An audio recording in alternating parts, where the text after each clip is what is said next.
What stood out to me during the extraordinary period was a president's willingness to bring together people from governments, from business, across institutions, across perspective, to think differently, and importantly, to act decisively. That instinct to act, especially in pivotal moments, is one reason I think he values the World Economic Forum. It is a unique institution that brings together the largest combination of government officials, business leaders, technology leaders, civil society and NGO leaders anywhere in the world for a genuine dialogue, and particularly importantly this year. Thankfully, this group is meeting under better economic circumstances than during the pandemic, but once again, we're facing very serious different economic conditions around the world. One of the central challenges that is impacting me is how capitalism can benefit more, and how can we broaden our global economy for greater and greater participation. That is a question where the President has shown real leadership through investing in infrastructure, reducing barriers to growth, and initiatives like the Trump account designed to give more Americans a direct stake in the growth of the U.S. economy. As he enters the second year of his second term, we are interested in hearing his plans for 2026 and beyond, and will no doubt create more and more conversation. And that's what the forum is about, a serious conversation in the spirit of dialogue. Discussions where the world is headed, where are we going, and these discussions would be incomplete without the President of the United States, the most important leader in the world. We appreciate him here, so let me introduce and welcome back to Davos the President of the United States, Donald J. Trump.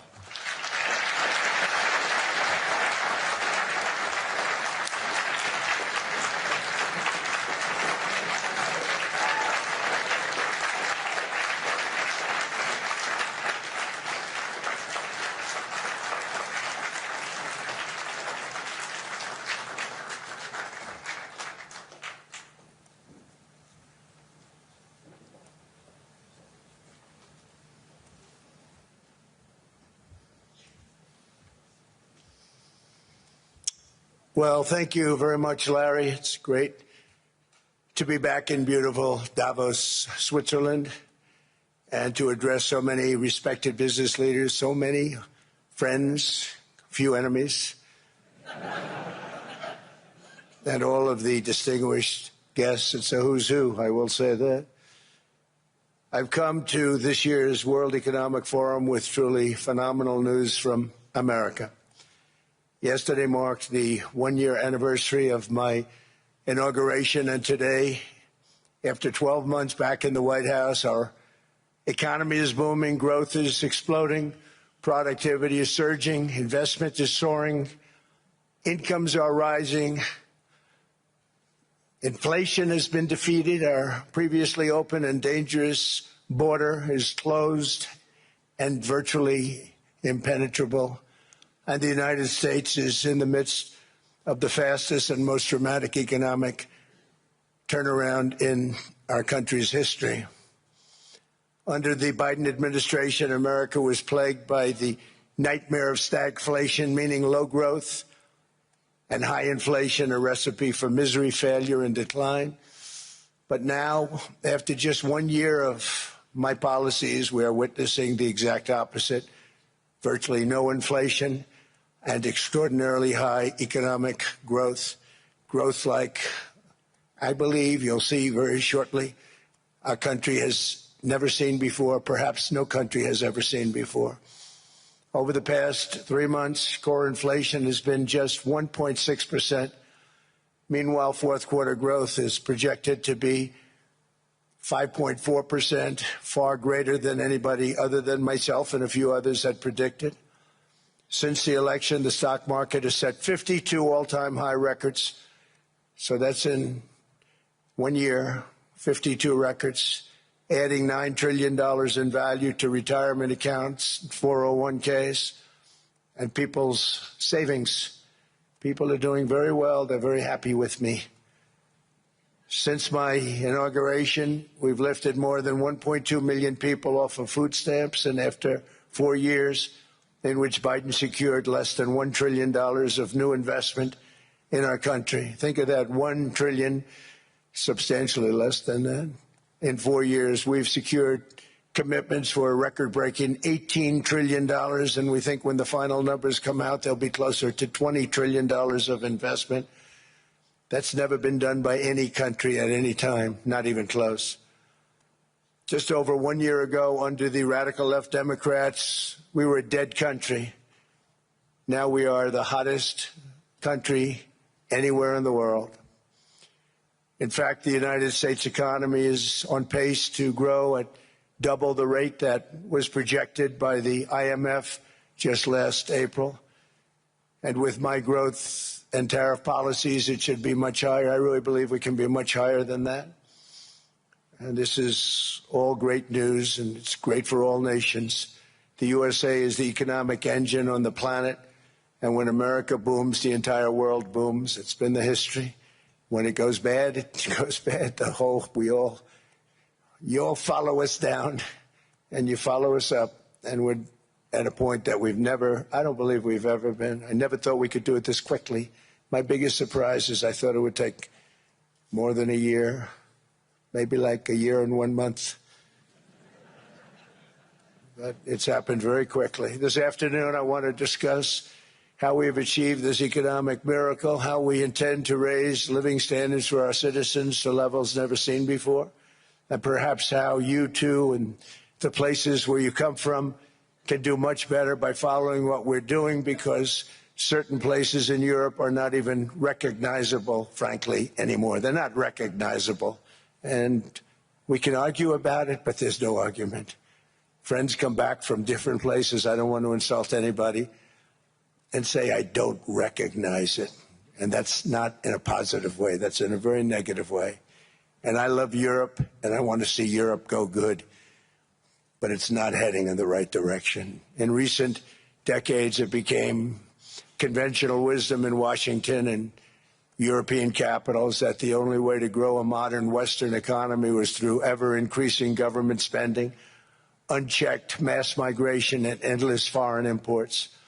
The consensus was that so-called dirty jobs and heavy industry should be sent elsewhere, that affordable energy should be replaced by the Green New Scam, and that countries could be propped up by importing new and entirely different populations from faraway lands.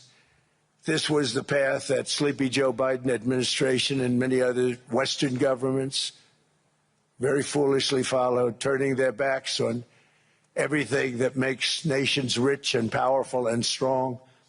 And there's so much potential in so many nations. The result was record budget and trade deficits and a growing sovereign deficit driven by the largest wave of mass migration in human history. We've never seen anything like it.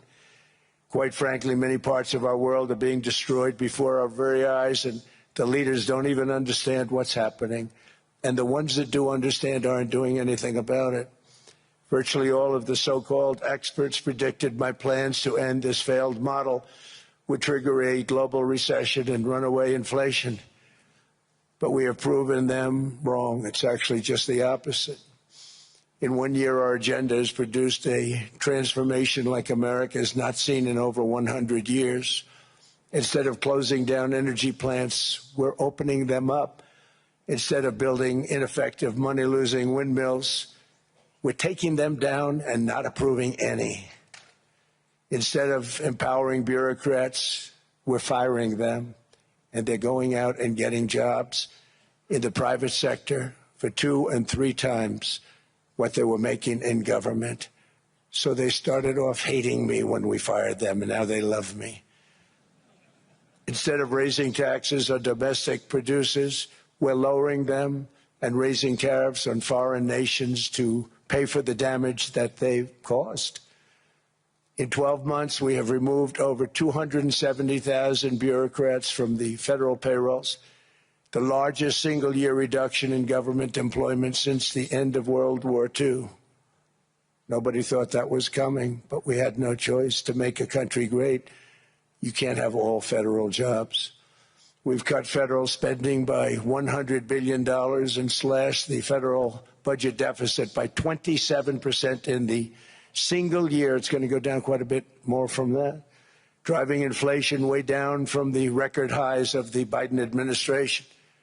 Every month, they went up and up and up. I promised to cut 10 old regulations for every single new regulation, but instead I've cut, actually till this point, 129 regulations for every one new regulation approved. So every time they come in with a new regulation, we do at least 10, but so far it's averaging out to 129, if you can believe it. In July, we passed the largest tax cuts in American history, including no tax on tips, no tax on overtime, no tax on Social Security for our great seniors. We also provided 100% expensing, that's the one they like, and bonus depreciation for all new equipment and capital investments to help companies expand and shift production to America. They are so in love with that. They build a plant, they're able to deduct it immediately, the whole thing, rather than waiting 38 to 41 years in the old days. This is a miracle taking place. Nobody thought it would ever be done by any country, but it's done by us.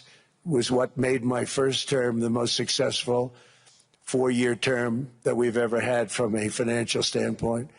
And now we've upped it. This is a 10-year program, not a one-year program, but you're allowed to deduct everything in 1 year. It used to be 38 to 41 years. With tariffs, we've radically reduced our ballooning trade deficit, which was the largest in world history. We were losing more than $1 trillion every single year, and it was just wasted. It was going to waste. But in 1 year, I slashed our monthly trade deficit by a staggering 77%, and all of this with no inflation, something everyone said could not be done. There were a couple of brilliant people that actually thought I was doing the right thing. I thought I was doing the right thing. Now they all think I'm doing the right thing because they can't believe the numbers. American exports are now up by more than $150 billion. Domestic steel production is up by 300,000 tons a month, and it's doubling over the next 4 months. It's doubling and tripling, and we have steel plants being built all over the country. Nobody thought they'd see that. Factory construction is up by 41%, and that number is really going to skyrocket right now because that's during a process that they're putting in to get their approvals, and we've given very, very quick, fast approvals.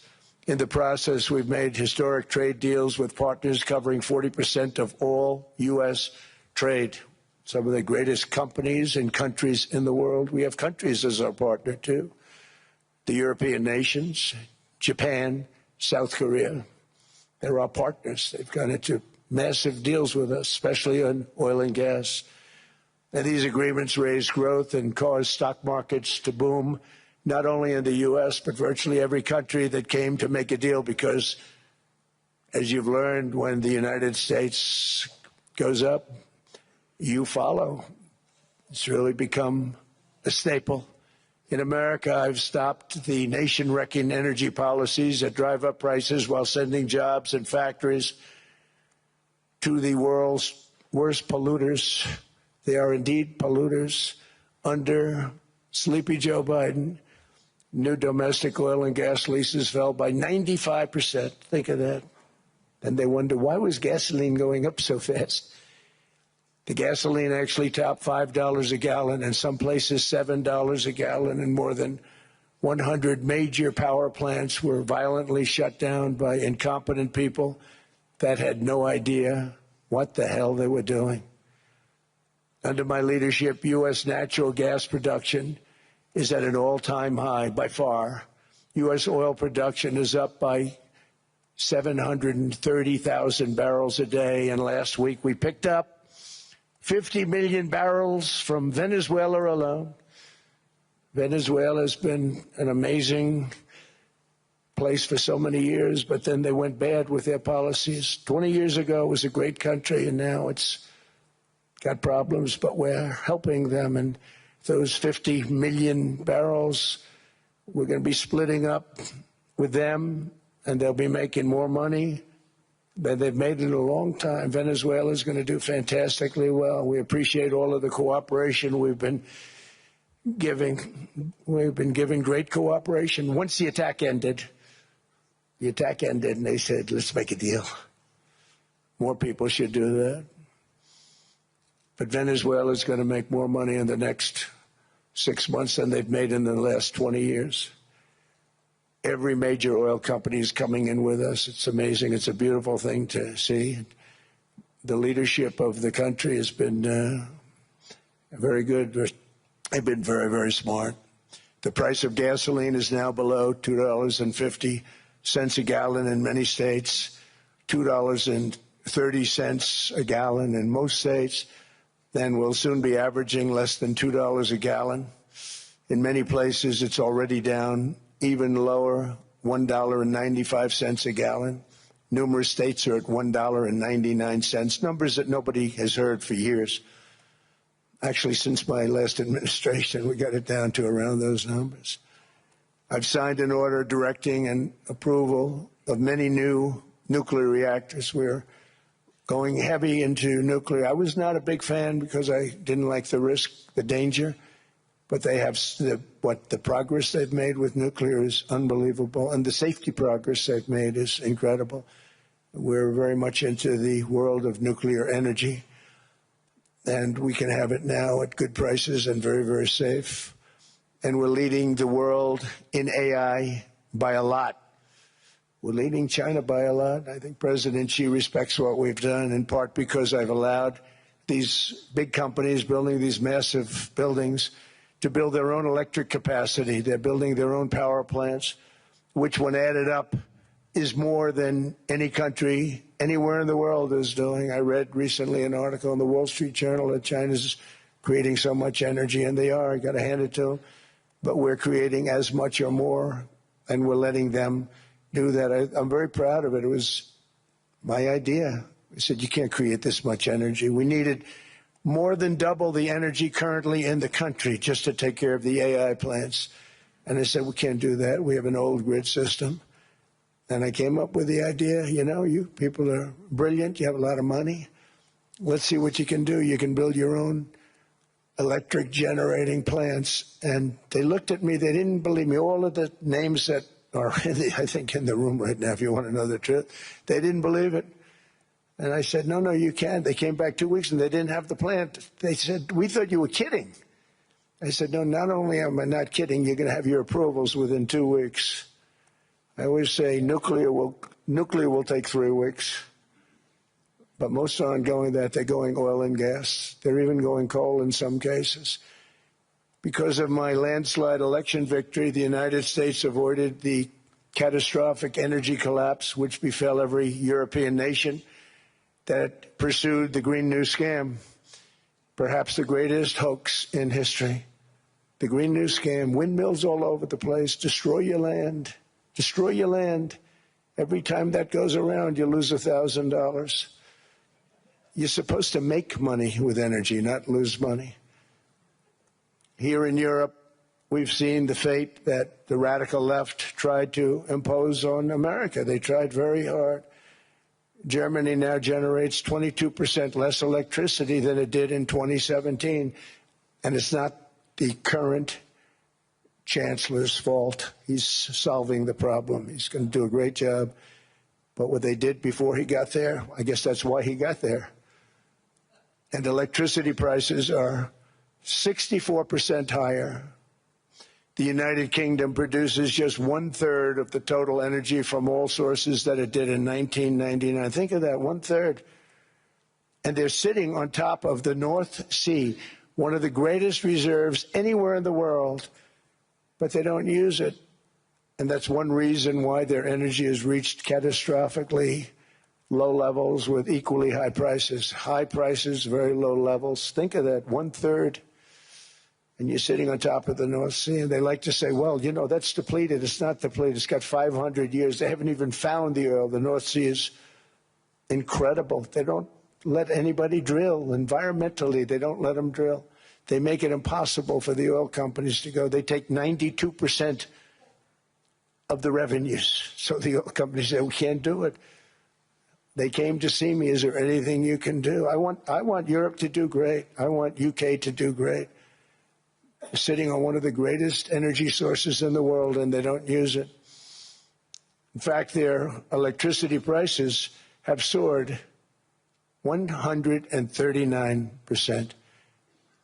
There are windmills all over Europe. There are windmills all over the place, and they are losers. One thing I've noticed is that the more windmills a country has, the more money that country loses and the worse that country is doing.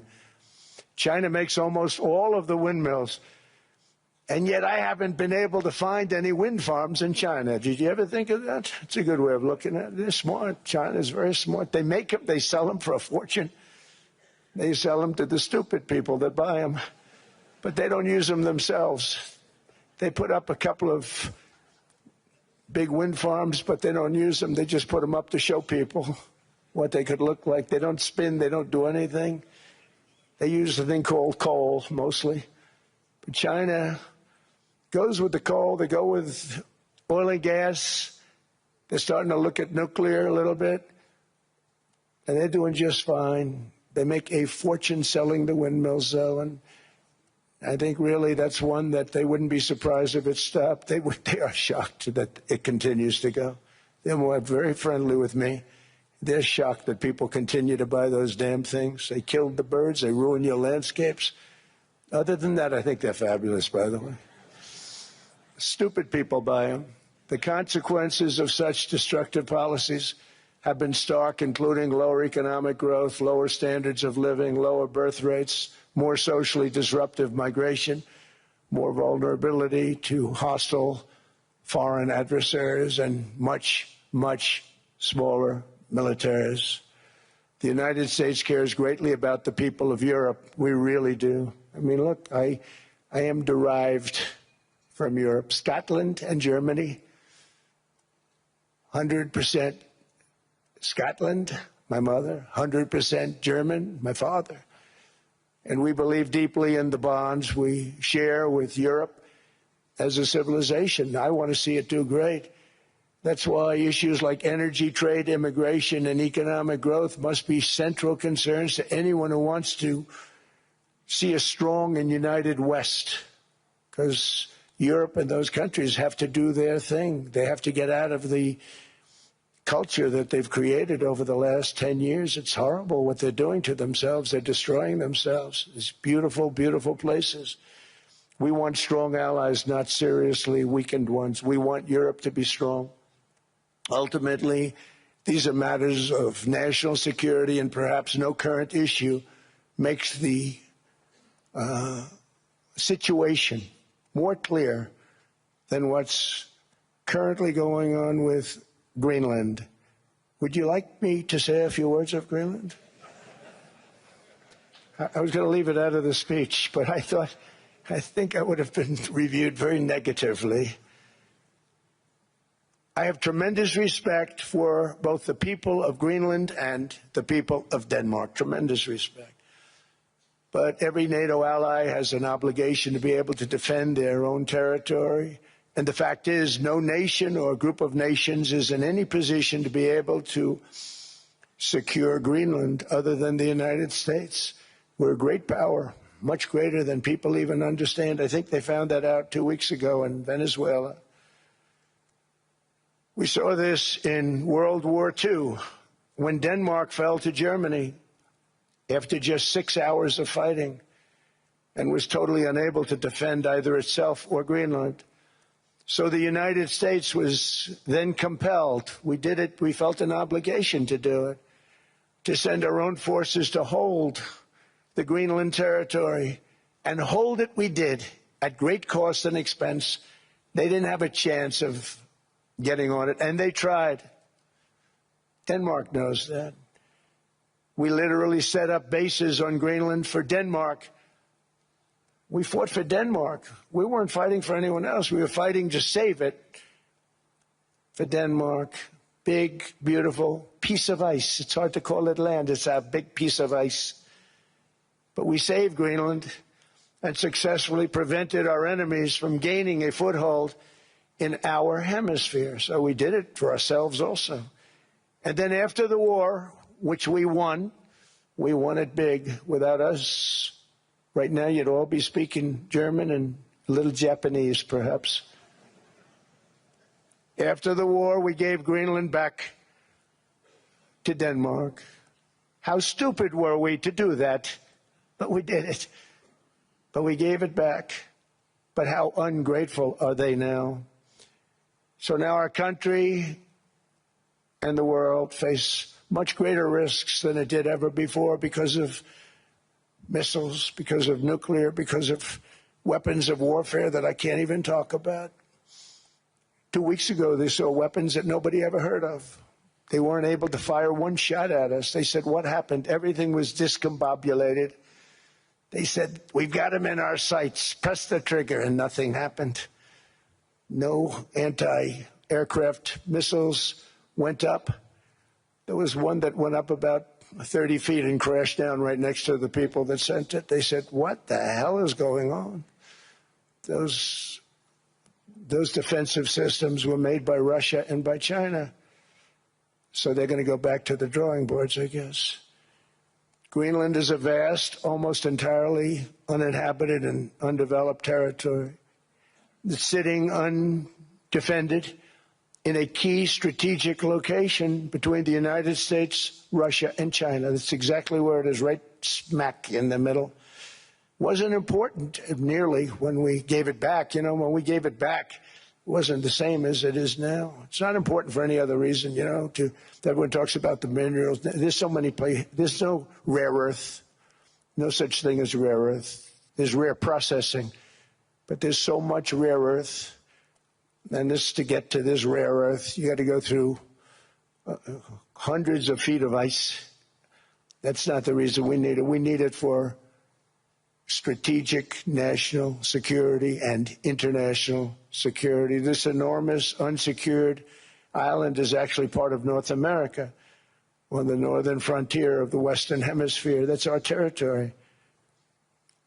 It is therefore a core national security interest of the United States of America. And in fact, it's been our policy for hundreds of years to prevent outside threats from entering our hemisphere, and we've done it very successfully. We've never been stronger than we are now. That's why American presidents have sought to purchase Greenland for nearly 2 centuries. You know, for 2 centuries they've been trying to do it. They should have kept it after World War II, but they had a different president. That's all right. People think differently. Much more necessary now than it was at that time, however. In 2019, Denmark said that they would spend over $200 million to strengthen Greenland's defenses.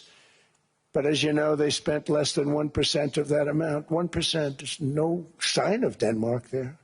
And I say that with great respect for Denmark, whose people I love, whose leaders are very good.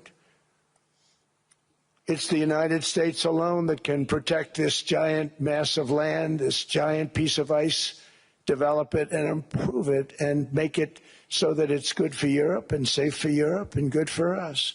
And that's the reason I'm seeking immediate negotiations to once again discuss the acquisition of Greenland by the United States, just as we have acquired many other territories throughout our history, as many of the European nations have. They've acquired. There's nothing wrong with it. Many of them, some went in reverse, actually, if you look. Some had great, vast wealth, great, vast lands all over the world. They went in reverse. They're stuck back where they started. That happens too. But some grow. But this would not be a threat to NATO. This would greatly enhance the security of the entire alliance, the NATO alliance. The United States is treated very unfairly by NATO. I want to tell you that. And when you think about it, nobody can dispute it. We give so much and we get so little in return. And I've been a critic of NATO for many years. And yet I've done more to help NATO than any other president by far, than any other person.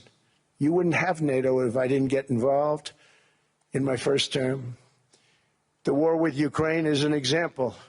We are thousands of miles away, separated by a giant ocean. It's a war that should have never started, and it wouldn't have started if the 2020 U.S. presidential election weren't rigged. It was a rigged election. Everybody now knows that. They found out. People will soon be prosecuted for what they did. It's probably breaking news, but it should be. It was a rigged election. You can't have rigged elections. You need strong borders, strong elections, and ideally a good press. I always say it. Strong borders, strong elections, free, fair elections, and a fair media. The media is terrible. It's very crooked. It's very biased, terrible. But someday it'll straighten out because it's losing all credibility. Think of it. When I went in a landslide, a giant landslide, won all 7 swing states, won the popular vote, won everything, and I only get negative press. That means that it has no credibility. And if they're going to get credibility, they're going to have to be fair. So you need a fair press. But you also need those other elements. And I inherited a terrible, terrible situation. If you look, the border was open. The inflation was raging. Everything was bad with the United States when I came into office. But I also inherited a mess with Ukraine and Russia, something that would have never happened. And I know Putin very well. He and I would discuss Ukraine. It was the apple of his eye, but he wasn't going to do anything. I said, Vladimir, you're not doing it. He would never have done it. It was terrible what happened. I could see it happening, too. After I left, I could see it happening. Biden had given Ukraine and NATO $350 billion, a staggering sum, $350 billion. I came in, and just like the southern border, just like inflation, just like our economy, I said, wow, this place is in trouble, meaning our country. All of these things were out of control. But the border was out of control. We fixed it with the strongest border anywhere in the world. And I've now been working on this war for 1 year, during which time I settled 8 other wars. India, Pakistan. I settled other wars that were Vladimir Putin called me, Armenia, Azerbaijan. He said, I can't believe you settled that one. They were going on for 35 years. I settled it in 1 day. And President Putin called me. He said, you know, I can't believe I've worked on that war for 10 years trying to settle it. I couldn't do it. I said, do me a favor, focus on settling your war. Don't worry about that one. What does the United States get out of all of this work, all of this money, other than death, destruction, and massive amounts of cash going to people who don't appreciate what we do? They don't appreciate what we do. I'm talking about NATO. I'm talking about Europe. They have to work on Ukraine. We don't. The United States is very far away. We have a big, beautiful ocean separating us. We have nothing to do with it. Until I came along, NATO was only supposed to pay 2% of GDP. But they weren't paying. Most of the countries weren't paying anything. The United States was paying for virtually 100% of NATO. And I got that stopped. I said, that's not fair. But then, more importantly, I got NATO to pay 5%, and now they were paying, and now they are paying. So something nobody said was possible. They said, we will never go up higher than 2%. But they went to 5%, and now they're paying the 5%. They didn't pay the 2%, and now they're paying the 5%. And they're stronger for it, and they have an excellent, by the way, Secretary General, who's possibly in the room. Mark, are you here? Yes, he's here. Hello, Mark. We never asked for anything, and we never got anything. We probably won't get anything unless I decide to use excessive strength and force, where we would be, frankly, unstoppable. But I won't do that. Okay? Now everyone's saying, oh, good. That's probably the biggest statement I made, because people thought I would use force. I don't have to use force. I don't want to use force. I won't use force.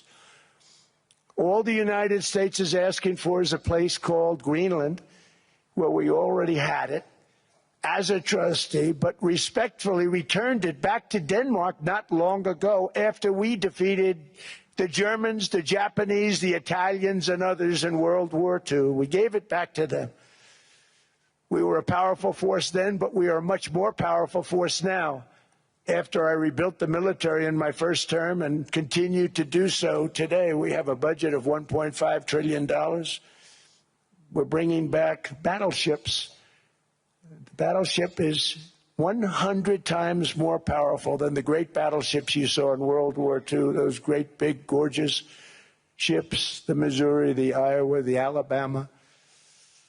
Because I thought maybe we could take them out of mothballs. They said, no, sir, these ships are 100, think of that, 100 times more powerful than those big, magnificent pieces of art that you saw so many times ago, that you still see on television. You say, wow, what a force. 100 times, each ship 100 times more powerful than the big battleships of the past.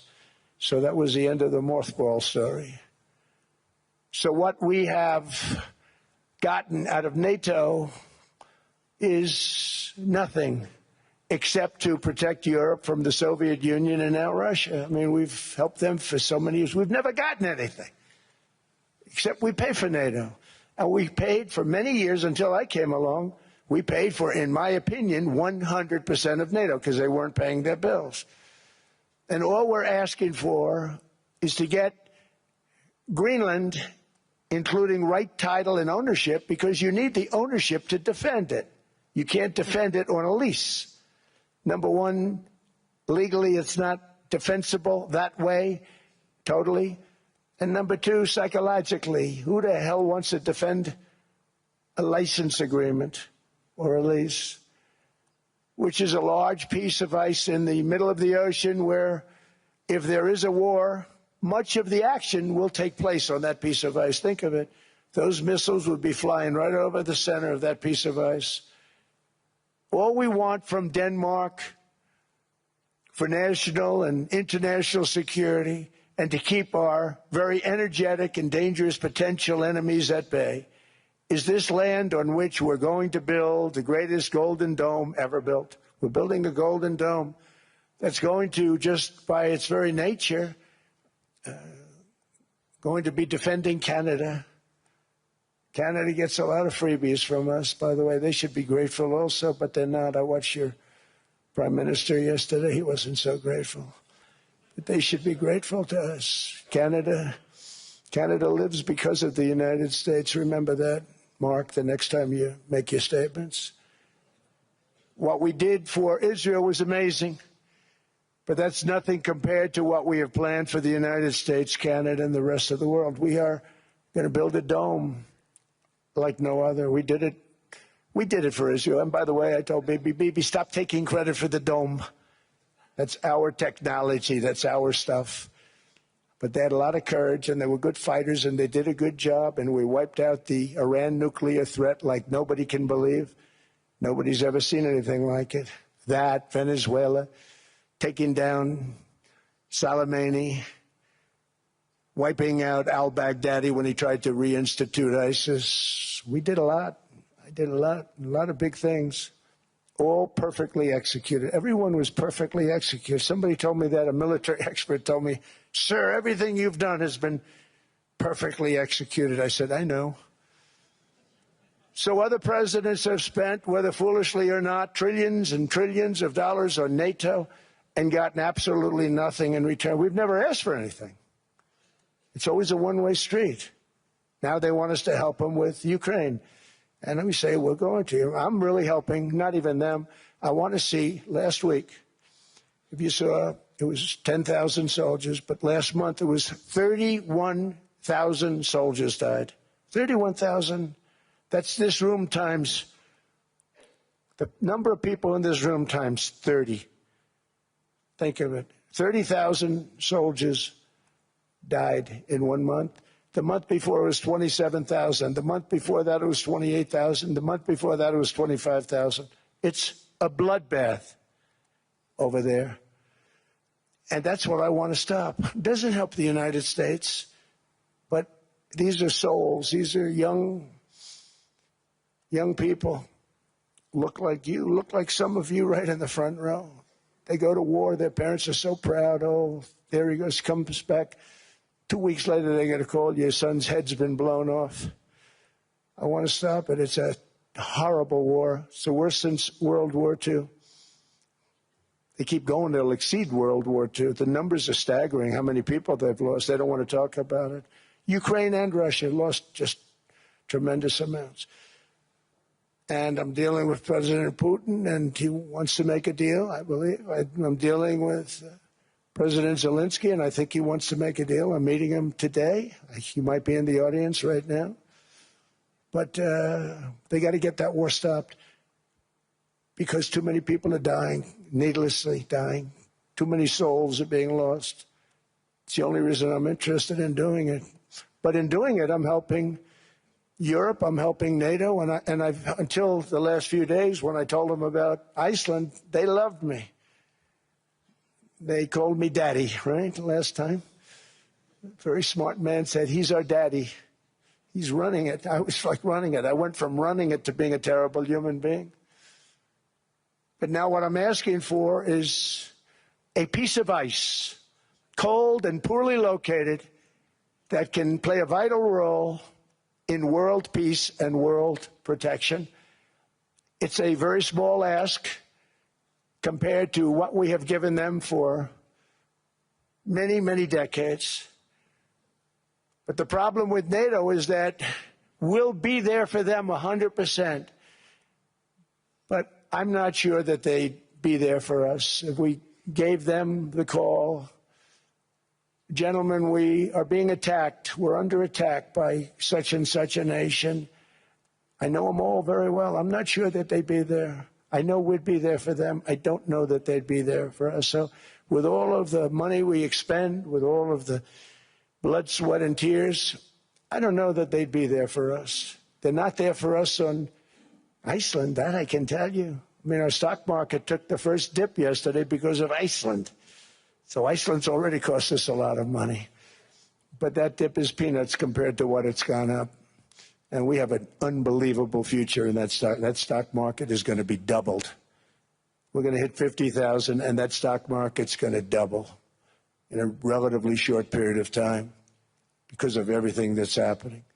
But this is a good example. After giving NATO and European nations trillions and trillions of dollars in defense, they buy our weapons. We make the greatest weapons in the world, but now we're going to make them faster, much faster. You saw that.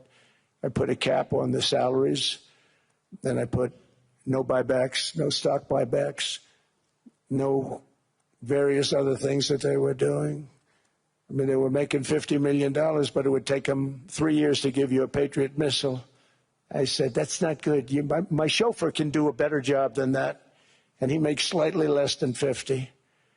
They make big salaries. If they're going to make those big salaries, they're going to have to produce a lot faster. The good news is we have the greatest equipment in the world. Now we're going to start making it a lot faster. They're going to build additional plants. And all of the money that goes into stock buybacks is going to go into building plants. We're not allowing stock buybacks by defense companies any longer. They're going to build new plants to make Tomahawks, Patriots. We have the best equipment, F-35s. F-47, the new one just coming out. They say it's the most devastating plane, fighter jet ever. Who knows? They called it 47. If I don't like it, I'm going to take the 47 off it. I wonder why they called it 47. We'll have to think about that. But if I don't like it, I'm going to take that 47 off. But it's supposed to be the Stage 6. It's supposed to be the first Stage 6 plane, undetectable, like our B-2 bombers were undetectable. They flew right over Iran. They were undetectable. And they did their job, and they got the hell out of there. So we want a piece of ice for world protection, and they won't give it. We've never asked for anything else, and we could have kept that piece of land, and we didn't. So they have a choice. You can say yes, and we will be very appreciative, or you can say no, and we will remember. A strong and Secure America means a strong NATO. And that's one reason why I'm working every day to ensure our military is very powerful, our borders are very strong, and above all, our economy is strong because national security requires economic security and economic prosperity, and we have the greatest that we've ever had. Biden and his allies destroyed our economy and gave us perhaps the worst inflation in American history. They say 48 years, I say forever, but I think 48 years is the equivalent to forever.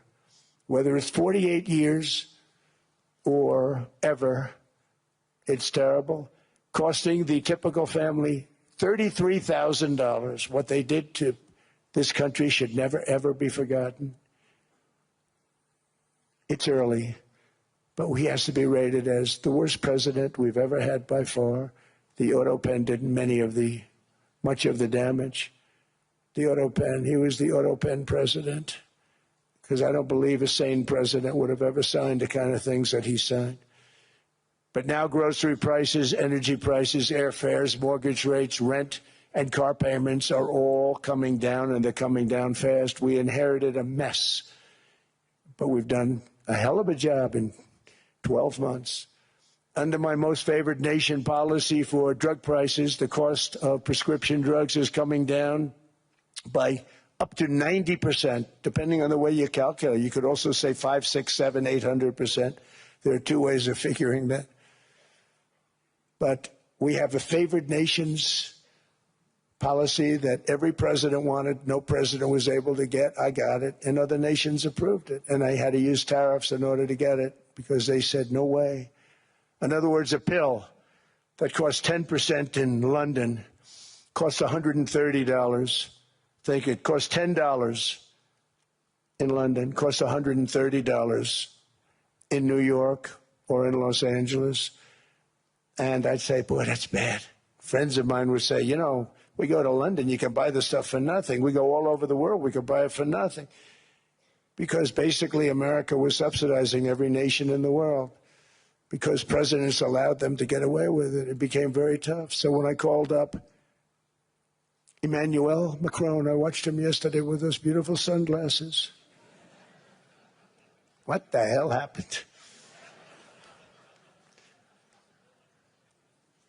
But I watched him sort of be tough. But he was at $10 for a pill. And I said, Emmanuel, and I have all the big pharmaceutical companies are in total agreement. It wasn't easy, by the way. They're tough, smart. They've been getting away with the scam for a long time.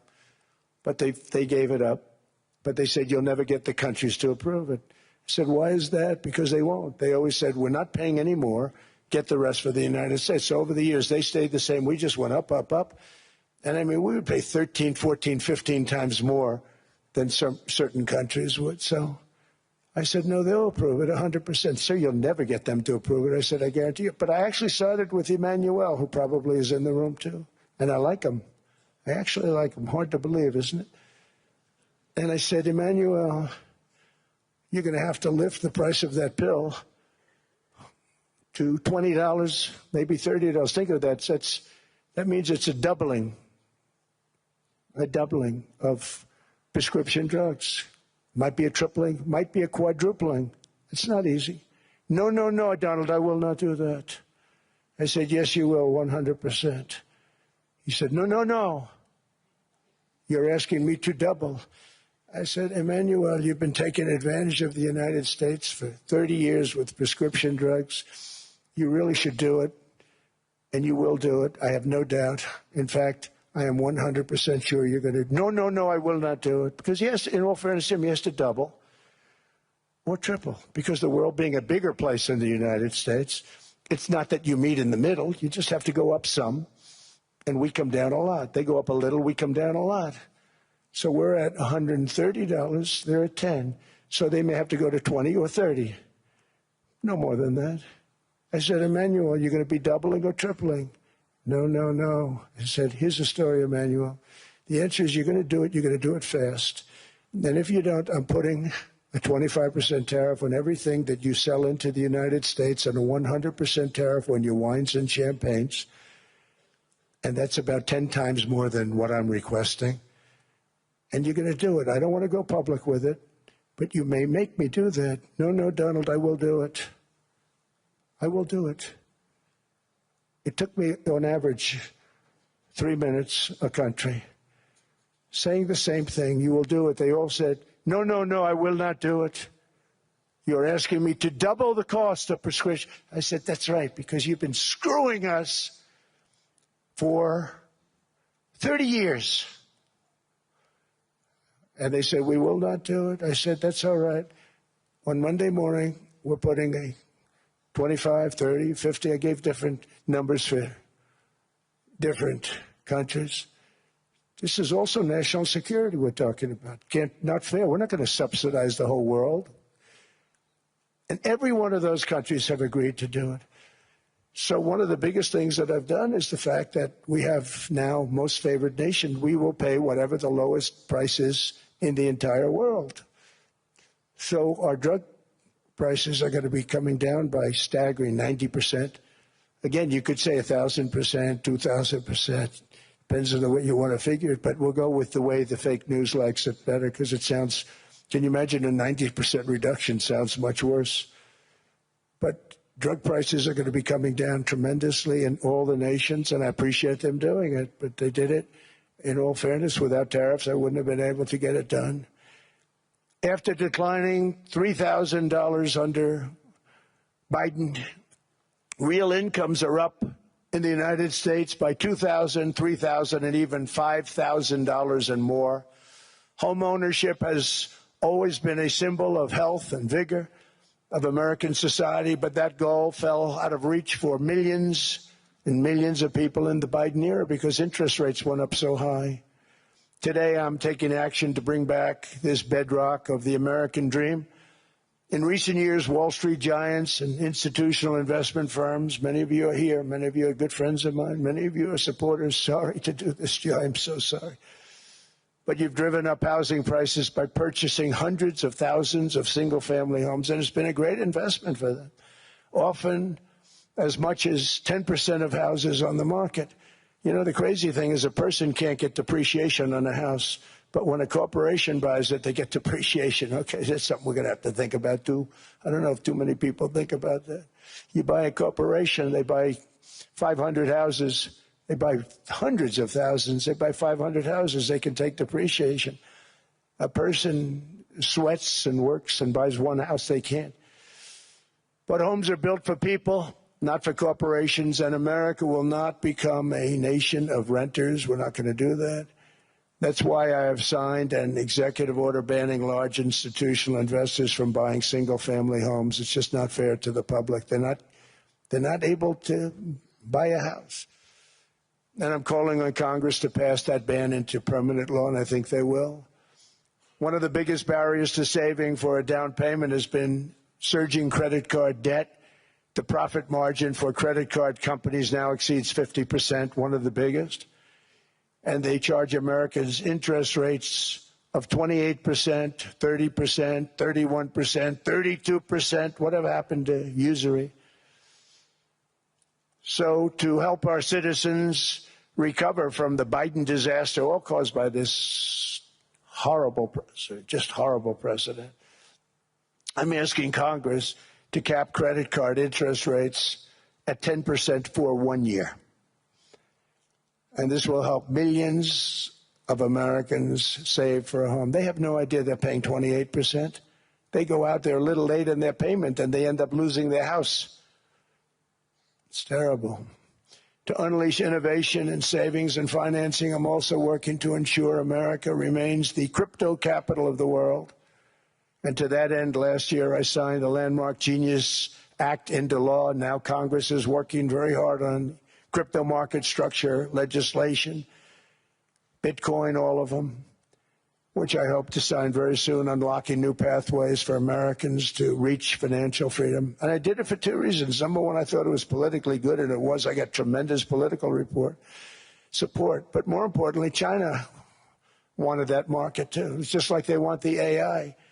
And we've got that market, I think, pretty well locked up. If I didn't do it, you know, Biden was totally against it until before the election when they realized that, you know, there were millions of people voting against him over crypto.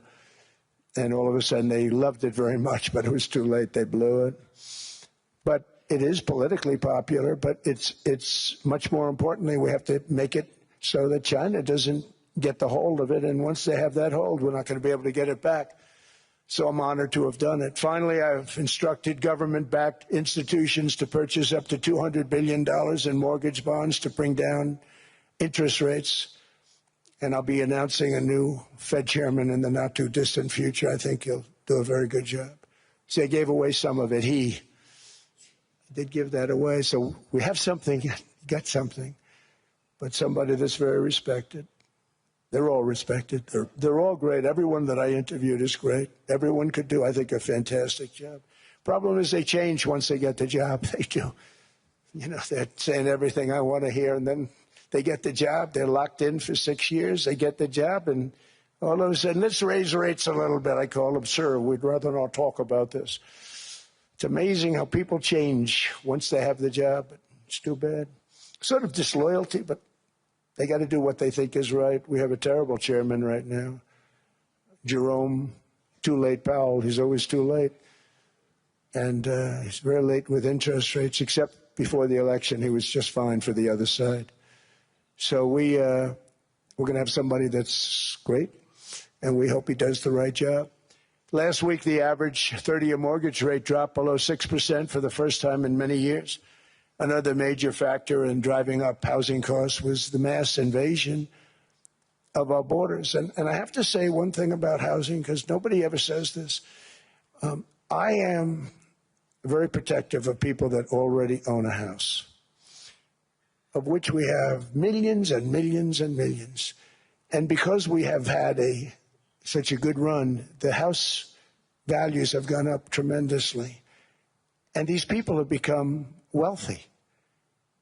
They weren't wealthy. They become wealthy because of their house. And every time you make it more and more and more affordable for somebody to buy a house cheaply, you're actually hurting the value of those houses, obviously, because the one thing works in tandem with the other. And I don't want to do anything that's going to hurt the value of people that own a house who, for the first time in their lives, are walking around the streets of whatever city they're in, very proud that their house is worth $500,000, $600,000, $700,000. Now, if I want to really crush the housing market, I could do that so fast, and people could buy houses, but you would destroy a lot of people that already have houses. In some cases, they've mortgaged their house, and the mortgage would be very low, and all of a sudden the mortgage without any changes becomes very high, and they end up losing the house. I'm not going to hurt, and I speak with Scott, who's doing a fantastic job, and Howard, who's doing a fantastic job, and all of my people. And I always say, look, you know, I can crush the hell out of the market. We can drop interest rates to a level, and that's one thing we do want to do. That's natural. That's good for everybody. You know, the dropping of the interest rates, we should be paying a much lower interest rate than we are. We should be paying the lowest interest rate of any country in the world, because without the United States, you don't have a country. I mean, I had a case with Switzerland. We happened to be in Switzerland. Maybe I'll give you a quick story. But they were paying nothing. They make beautiful watches, great watches, Rolex, all of them. They were paying nothing to the United States when they sent their product in. And we had a $41 billion deficit. $41 billion with this beautiful place. Flew over it, isn't it nice? So I said, let's put a 30% tariff on them, so that we get back some of it, not all of it at all. We still have a deficit, big deficit. We had 41 million. That's a big deficit. And I said, let's put a tariff on. Different tariffs, different places. You're all party to them. In some cases, victims to them. But in the end, it's a fair thing. And most of you realize that. But we put a 30% tariff on Switzerland, and all hell broke loose. They were calling, I mean, like you wouldn't believe. And I know so many people from Switzerland, incredible place, incredible, brilliant place. But I didn't realize that they're only good because of us. And there's so many other examples. I mean, us and probably other places, but a majority of the money they make is because of us, because we never charged them anything. So they come in, they sell their watches, no tariffs, no nothing. They walk away, they make $41 billion on just us. So I said, no, we can't do that. So I'm going to bring it up. I still would have a deficit pretty substantial, but I brought it up to 30%. And I guess Prime Minister, I don't think President, I think Prime Minister called a woman, and she was very repetitive. She said, no, no, no, you cannot do that, 30%. You cannot do that. We are a small, small country. I said, yeah, but you have a big, big deficit. You may be small, but you have a bigger deficit than big countries. He said, no, no, no, please, you cannot do it. Kept saying the same thing over and over. We are a small country. I said, but you're a big country in terms of, and she just rubbed me the wrong way, I'll be honest with you. And I said, all right, thank you, ma'am, appreciate it. Do not do this. Thank you very much, ma'am. And I made it 39%. And then all hell really broke out. And I was paid visits by everybody. Rolex came to see me. They all came to see me. But I realized, and I reduced it, because I don't want to hurt people. I don't want to hurt them. And we brought it down to a, lower level. Doesn't mean it's not going up. But we brought it down to a lower level. But they pay now with tariff. But I realized that we have many places like that where they're making a fortune because of the United States. Without the United States, they wouldn't be making anything. Think of it. Switzerland made $41 billion on us. And as she said, it's a small place. And I realized with that, I don't know, because she was so aggressive. And I realized in that conversation that the United States is keeping the whole world afloat. Many places, I could give you 6, 7 places just in the people in this little area. I know every one of them. They're looking down. They don't want to see me, and they don't want to stare me in the eyes. But they're taking advantage of, everybody took advantage of the United States. But I've been very fair, and I gave them a tariff, and it was fine. But I realized that without us, it's not Switzerland anymore. Without us, it's not any of the countries that are represented here. And we want to work with the countries. We want to work with them. We're not looking to destroy them. I could have said 39, 40%. I could have said I want a 70% tariff, then we make money with Switzerland. But Switzerland would have been probably destroyed, financially destroyed. I don't want to do that. But we should be paying the lowest interest rate of everybody. I hope Scott's listening to this, because we should be paying the lowest interest rate of everybody. Without us, most of the countries don't even work. And then you have the protection factor. Without our military, which is the greatest in the world by far, without our military, you have threats that you wouldn't believe. You wouldn't believe. You don't have threats because of us, and that's because of NATO. One other thing, and I have to say it so importantly, in the old days, and I used to say I'm the youngest in the room. Now I'm among the older. I hate to say it. I don't feel old, but I'm among the older. But I remember not long ago, 20, 25 years ago, when good news came out about, let's say, the United States. The United States had a great quarter. The United States had a great month. All the stocks went up. And that's the way it's supposed to be. Now when they say the United States had a record quarter, it's unbelievable how well it's doing, all the stocks crash because they say, oh no, inflation, they're going to raise interest rates. And they do. Some of these stupid people like Powell, they raise interest rates. And what they do is they stop you from being successful. It used to be when we had a great quarter, a great month, great earnings, great anything, any good news, the stock market went up. That's the way it's going to be. We got to do that again because that's the way it should be. Now when we have a great month, they want to kill it. Like we did over 5%. People were surprised. We should do 20%. We could do 25%. When we announce good numbers, and the reason is they're so petrified of inflation. And growth doesn't mean inflation. We've had tremendous growth with very low inflation. In fact, growth can fight inflation, proper growth. So we want to get back to the days when we announce great numbers, because we're going to be announcing phenomenal. You know, all these factories that are being built at record, thousands of businesses are being built right now. Remember, $18 trillion is invested. I think the second number is 3, and that was China many years ago. Investments in the country from outside. 18 trillion, nobody's ever seen. And that's money coming in and building things, factories. Thousands of businesses are being built, thousands. Hundreds of big factories, car plants are moving back to the United States. They're coming in from Canada, they're coming in from Mexico, from Japan. Japan's coming in and building plants here in order to avoid tariffs. They're coming in from China, they're coming in from all over the world. We have more plants being built now, car plants, than we've ever had built, even in the heyday from the 1940s and 50s.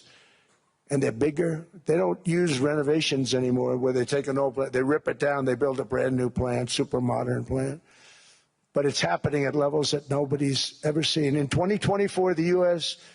built less than 2 million new homes, but Biden admitted more than 8 million new migrants. And those days are over. In 2025, for the first time in 50 years, the United States had reverse migration. Boy, that was nice. And these were criminals that were being taken out of our country because they allowed people to come into our country from jails, from gangs, drug dealers, murderers. 11,888 murderers. We've gotten most of them out. And then ICE gets beat up by stupid people from leadership in Minnesota. We actually are helping Minnesota so much, but they don't appreciate it. Most places do. You know, Washington, D.C. is the safest place now in the United States. It was a very dangerous place to walk, and now you can walk with your wife, your kids, right through the middle of the city. Right now, Washington, D.C. is as safe as it gets. It was one of the most unsafe. I had to admit, we sent in the military, the National Guard. Within 2 months, it was great. Within 3 months, it's like a really great place and a safe place and a beautiful place. It's even been cleaned up. The graffiti's gone. The fences are gone. We don't have to worry about fences anymore. All of the places, the grasses are cut and replaced with new grass in many cases. It's all going to happen in the spring. But Washington and D.C. is beautiful again, and it's safe. New restaurants are opening up. They were all closing. Now you can't get into a restaurant. Restaurants in Washington, D.C. are all opening. Memphis also, Memphis, Tennessee, New Orleans, Louisiana. We're there for 3 weeks. We've cut the crime down by 64%. Within another month, we'll have virtually no crime there. We can do that all over. We're going to help the people in California. We want to have no crime. I know Gavin was here. I used to get along so great with Gavin when I was president. Gavin's a good guy. And we're going to, if he needed it, I would do it in a heartbeat. I'd love to see. We did help them a lot in Los Angeles, a lot with the early in my term when they had some problems. But we would love to do it. I will say this, if I were a Democrat governor or whatever, I would call up Trump. I'd say, come on in, make us look good. Because we're cutting crime down to nothing. And we're taking people out, career criminals, who are only going to do bad things, and we're bringing them back to their countries. But where we've done it, it's been amazing. And we have a capacity to do it at much greater levels. We're cutting illegal aliens off welfare and other government benefits, and I have directed that starting immediately, there will be no more payments to sanctuary cities because they are really just sanctuaries for criminals. They're really protecting criminals, and those are the ones we have to get out of the country. Murderers, drug dealers, the mentally insane. They emptied their mental institutions into the United States. And despite that, we have the lowest crime numbers that we've ever had in the history of the country. Just came out.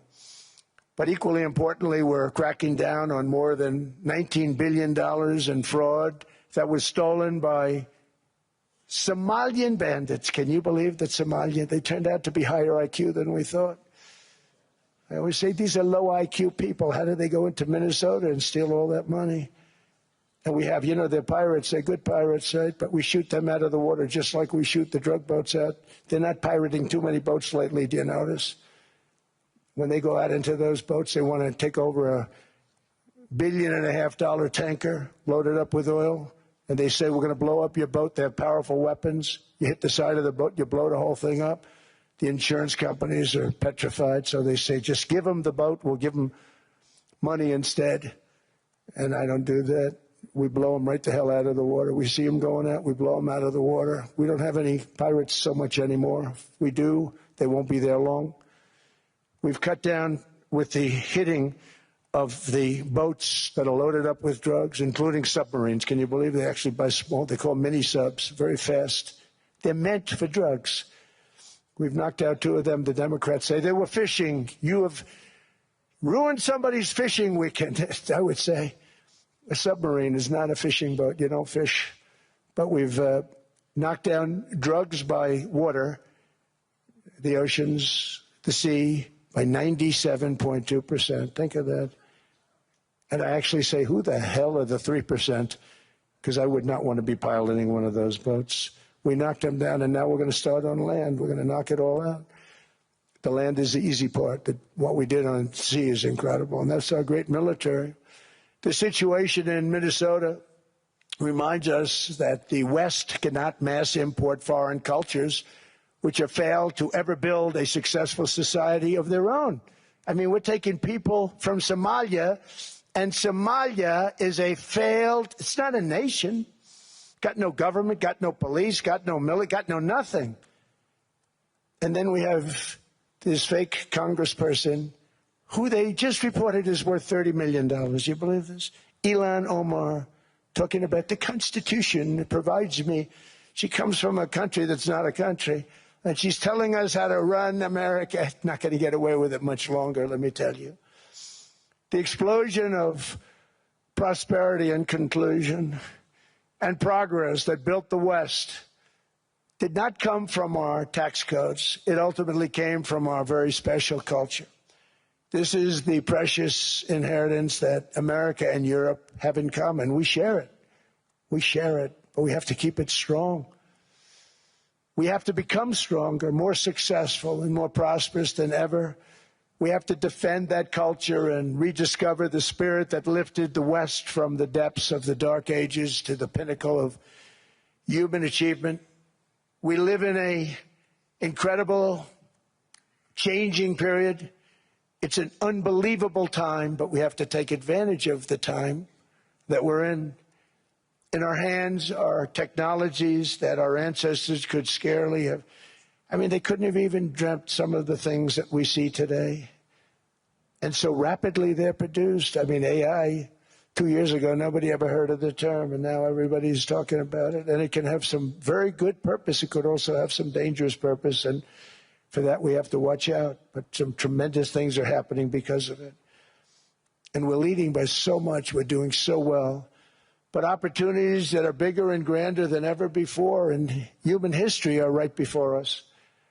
It is the pioneers in this room. Many of you in this room are true pioneers. You're two truly brilliant people. Just your ability to get a ticket is brilliant because you have about 50 people for every seat. I don't know what. That's Larry. Everything Larry touches turns to gold. He made this very successful. But you're in this room, and some of you are the greatest leaders anywhere in the world. You're the greatest brains anywhere in the world.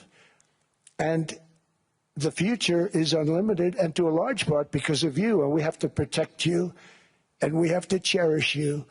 I always say we have to cherish our brilliant people because there aren't many of them.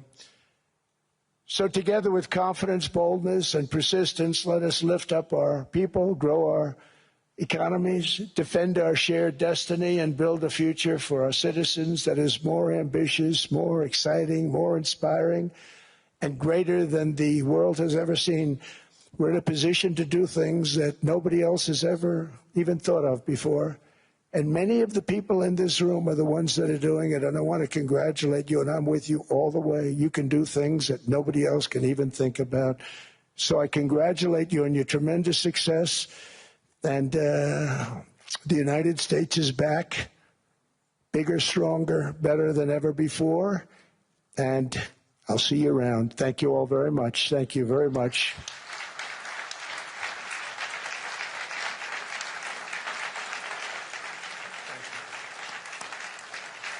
Thank you.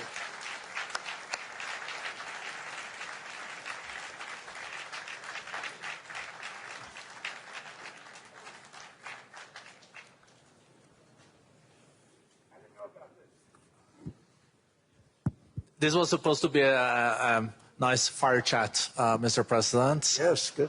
I got set up now.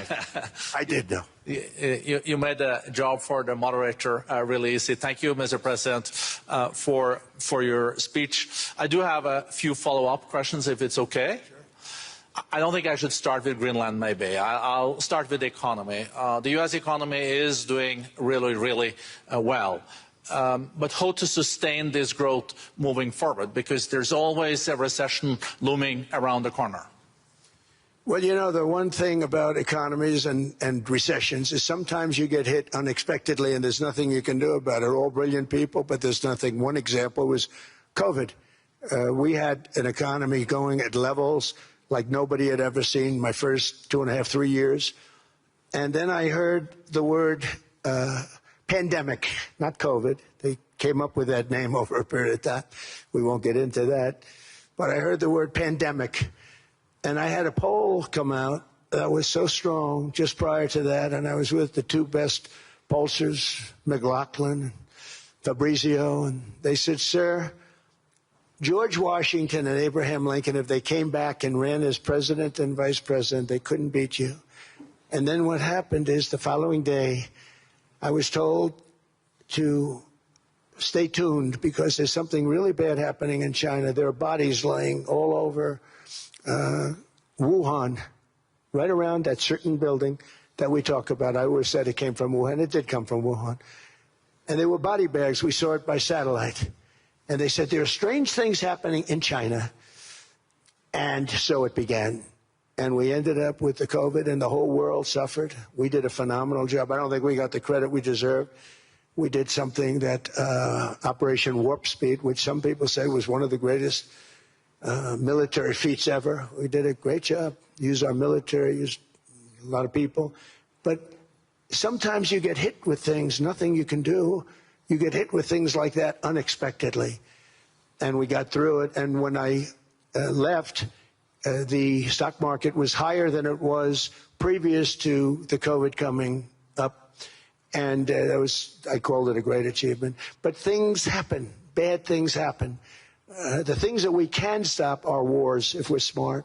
That we can stop. Those are a matter of being intelligent and having intelligent people on the other side. Because wars are the worst of all. Wars are worse than anything. But we can stop wars because that's sort of up to us. But things like dust flying in the air, wherever COVID comes from or whatever comes, sometimes you have to be a little bit lucky. But we are poised to have an economy like no other, not only in this country, but anywhere. And you know, when you hear the kind of numbers that I can tell you that Scott Bessent was with me the other day, and he's looking at numbers. He said, I can't. And that's all he's done his whole life, pretty much your whole life. Scott, you weren't going to be a football player, I don't think. Scott was not that great at football, but he was always good at numbers, right? And he was looking at numbers. He said, I've never seen anything like this. We're poised to do things that no other country has ever done. And, you know, luck, I hate to say it, but we need a little luck. We don't want to get hit by something that nobody could have thought. Whoever thought we were going to hit by a pandemic? You know, when I heard the word pandemic, I said, oh, that's an ancient problem. World War I, they lost 100 million people. It actually ended World War I. A lot of people don't know. The Spanish flu in World War I ended the war because all the soldiers were sick. The soldiers were so sick on both sides, and that war was raging, and they were all dying from the Spanish flu. They were sick as dogs. They couldn't fight. So, you know, you don't know how that would have turned out. But So we do, I mean, subject to that, and I always have to put a caveat in for it, but we're poised to have the greatest growth of any large country, I think any country that there's been. When you look at what's happening in the United States, it's really amazing. Thank you. One thing that maybe keeps you up at night, I know you don't sleep that much anyway, Mr. President, is the debt. The U.S. debt is high, is now the biggest expenditure on your budget. How to get out of that impasse? Well, the big thing is growth. I mean, growth is the way. If we grow like this, we go from having at $37 trillion, we go from having high debt to low debt. But we also are cutting expenses, you know, the old-fashioned way. We have extraordinary growth. I think we're going to be growing our way out. I think we're going to be paying off debt. We're taking in tremendous money from tariffs fairly. And again, I'm using them judiciously. You know, Switzerland's a case study. I could have gotten much more. I could have asked for much more. But we're using them judiciously. But I think growth, most importantly, and then cutting costs. Now, if you take a look at Minnesota, $19 billion in fraud and other things. People going to airports, they came into the country, they don't have 10 cents, and they're leaving with hundreds of thousands of cash in their bags. When we get to that, and our DOJ, Pam, and Todd, and all the people that work over there, and all of the people that work in here, I can tell you, Scott Bessent is working on that. It's a priority, right? You have your whole team. We're in there looking for where this money is coming from, how much it is. It could be more than $19 billion. Can you believe that? That's just one state. If we were able to cut out 50% of the fraud, 50%, and we should be able to do better than that, we would have a balanced budget without having to talk about even growth. So we have a lot of options, but we're working very hard on that. That's a big deal. It's not just the protests, the fake protests done by agitators and, you know, professional insurrectionists. That's what they are. They're professional troublemakers. But we are looking very strong at the money, too, in Minnesota and other places. I think, Mr. President, also the $500 billion invested in artificial intelligence and the frontier technologies last year also were driving growth exponentially in the U.S. Well, AI has been a big factor. AI is massive. I mean, Mark Zuckerberg showed me a plant where he put it over a map of Manhattan, and it was basically the size of Manhattan. This is not, I said, you got to be kidding. It's a plant that was miles long, miles wide, very high. I don't think it was as high like the Empire State Building, but it was high. And it literally covered most of the island of Manhattan. That's called a big plant. And, you know, when I heard they're going to spend $50 billion building it, I said, you know, if you spend $50 million, you can build a nice little shopping center. If you spend $500 million, you can build a good shopping center. But how do you spend $50 billion? When I looked at this thing, I said, you think you'll be able to do it for that? It's amazing when, you know, some of the plants that I see, and I see them all. And again, so big as we're letting them build their own electric generation. This way we have no problem. And otherwise they'd be complaining. There'd be nobody able to, but, you know, we have an old grid system. And not only that, they're going to sell at a very cheap price the excess electricity that they create back into our grid. So that'll solve some problems for certain states that don't have enough electricity. We also know that on the AI, there is fierce competition between the U.S. as the largest economy in the world, 27% of the global GDP and 5% of the global population, not doing that badly, and China. And we know that that competition is very tough on AI. I know you're heading to a state visit to China in April. How do you see the U.S.-China relationship moving forward? Are you able to combine this tough competition with also collaboration? So I've always had a very good relationship with President Xi and with President Putin. Talk about, you know, the larger powers. But I've always had a very good relationship with President Xi of China. He's an incredible man. What he's done is amazing. He's highly respected by everybody. And I do now. I mean, now I have good. It was very severely interrupted by COVID. I used to call it the China virus, but he said, do you think you could use a different name? And I decided to do that because why should we have a problem over that? But I would do that, and they were. You're a true diplomat, huh? I became a diplomat for the first time. Well, you know who taught me that? Marco Rubio. He said, let me teach you about diplomacy. Hey, any guy that gets approved by 100% of the votes, think of it, he got liberal Democrats and radical right Republicans to approve him. He's the only one. The next one was like lost 45 votes, right? But he got all 100 votes voting for him. And at first I wasn't happy about it. I said, wait a minute, I don't like that. And now it turns out that the Democrats probably wish they didn't do that. And Marco has been fantastic. Marco, stand up, please. You have done a great job as Secretary of State. He's going to go down as the best Secretary of State. And Scott, and we have Susie, who's the first female Chief of Staff, and she's the best Chief of Staff, too. And I see Howard Lutnick, who I know spoke, and Howard's fantastic. Some of the deals we're doing are great. And I want to pay particular attention because we have Chris. And Chris, you got up and spoke, I think. He's the #1 oil man in the world because I was going to put Doug Burgum, who's fantastic. I don't know if Doug's here. Is Doug here? Doug Burgum is fantastic. He said, sir, there's one man better than me. And he introduced me to Chris. And he turns out to be. So we're drilling more oil and gas now than we ever have by almost double. Is that right, Chris? And on top of it, we got a lot coming out of Venezuela. So anyway, so we're doing great. The country is just doing great. We have great people. Thank you. And I see other people. We have Steve Witkoff. We have Jared. I got so many people. I'm in trouble because when I go back, they're going to be people with long faces. Sir, you didn't introduce me. I got so many people. And we have a lot of the greatest people anywhere in the world. I know them all. So I won't continue because we'd be here all day. Thank you, Mr. President. We also know that you're a deal maker, and then maybe coming back to Greenland and Ukraine. What kind of deal in the end do you see between the U.S. And Denmark? Because, you know, I guess you see it now as a negotiation going on, or? Well, it's costing Denmark hundreds of millions a year to run it. And Denmark's a small country and wonderful people. But, you know, it's very expensive. It's a very big piece of ice. And it's very important. I mean, I don't want to repeat the speech, but it's very important that we use that for national and international security.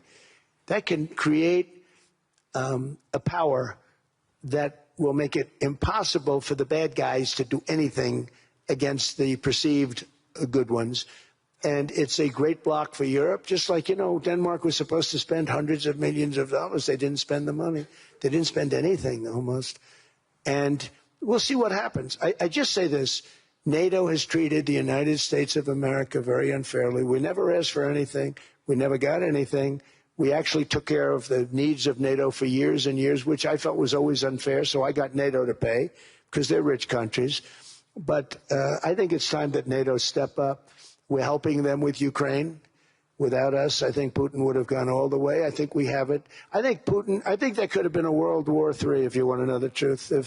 If Kamala was elected, or Joe, any one of those, you know, those thinkers, I think you could have ended up in World War III. And I will say Steve Witkoff has been dealing incredibly with, but we're not going to have World War III. We want to get it stopped, but we're not going to have World War III. I think if I wasn't elected, I think that could have evolved into World War III. It was a very, very bad situation, and it still is, but it's not that kind of bad. It's bad because so many young people are being killed.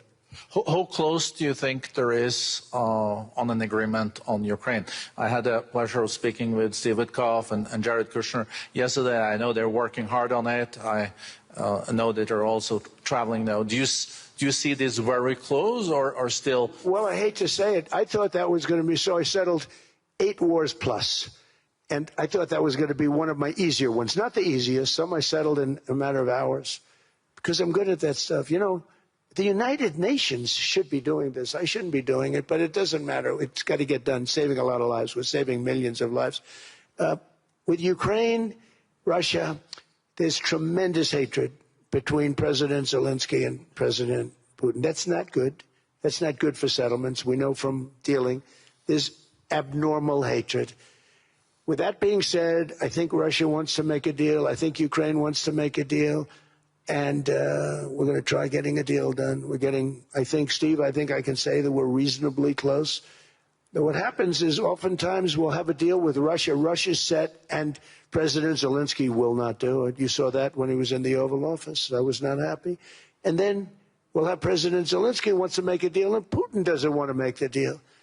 It's a very difficult balance, and it's big time, and it is, you know, to use a word, it's a bloodbath. It's horrible what's happening. It's a drone war. The drones are killing, you know, thousands of people a week, thousands. We have to get it stopped. So I believe they're at a point now, I'm going to meet with President Zelensky later today. I believe they're at a point now where they can come together and get a deal done. And if they don't, they're stupid. That goes for both of them. And I know they're not stupid. But if they don't get this done, they are stupid. So I don't want to insult anyone, but you got to get this deal done. Too many people are dying. It's not worth it.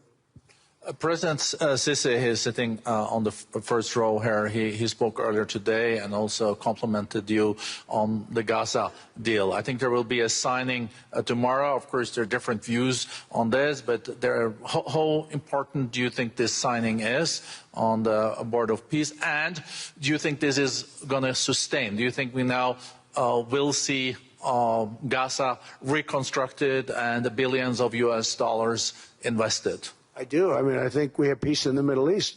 There are some little situations like Hamas, and Hamas has agreed to give up their weapons. Now, you know, they were born with a weapon in their hand, so it's not easy to do. When they were born with a rifle in their hand. It's not an easy thing for them, but that's what they agreed to. They've got to do it. And we're going to know, Jared, over the next 2 or 3 days, certainly over the next 3 weeks, whether or not they're going to do it. If they don't do it, they'll be blown away very quickly. They'll be blown away. You know, we have 59 countries that are part of that whole peace deal. And some of those countries aren't even they're near the Middle East, but they're not in the Middle East traditionally. And they want to come in and take out Hamas. They want to come in. They want to do whatever they can. There's a problem with Hezbollah in Lebanon, and we'll see what happens there, but that's a problem. But there are these little flames, but there's peace in the Middle East. Now, had we not gone in and knocked out with those big, beautiful, we just ordered 25 brand new ones, the latest and the greatest, the B-2 bomber. Think of them, they went in there at 2 o'clock in the morning with no moon, no light, no nothing, and every single one of those massive bombs hit its target, 100,000-pound bombs hit its target, every one of them. And then on top of it, from a submarine 300 miles away, we hit the sites with tomahawks, which is an unbelievable weapon. So, you know, we did our job. If we didn't do that, you would have never had peace in the Middle East. And the countries like Saudi Arabia, UAE, and Qatar could never have, and others could never have signed anything because you would have had this dark cloud, and the dark cloud was Iran with nuclear. Iran would, if we didn't take them out, they would have had a nuclear weapon within 2 months. They were very close to having the nuclear weapon, and we hit them hard. And it was a total obliteration. If they may try again, but they're going to have to try from a different area because that area was obliterated. Incredible thing we did. And because we did that, we were able to make peace. If we didn't do that, I would say, Jared and Steve, if we didn't do that, there was no chance of making peace because the countries I just named and other countries could have never signed off. They were afraid. They were afraid. We had a bully. The bully was Iran, the bully of the Middle East. They used to call it for years. They were the bully of the Middle East. They're not the bully of the Middle East anymore. Mr. President, I know you even had to change plane last night, so I guess you didn't have much sleep, but I think you're... But your energy is still there. I know you have several bilateral meetings. I know you're also hosting a reception. So thank you so much for coming back to Davos. Thank you so much. It's highly appreciated. Well, thank you very much. Thank you, everybody, very much. Thank you.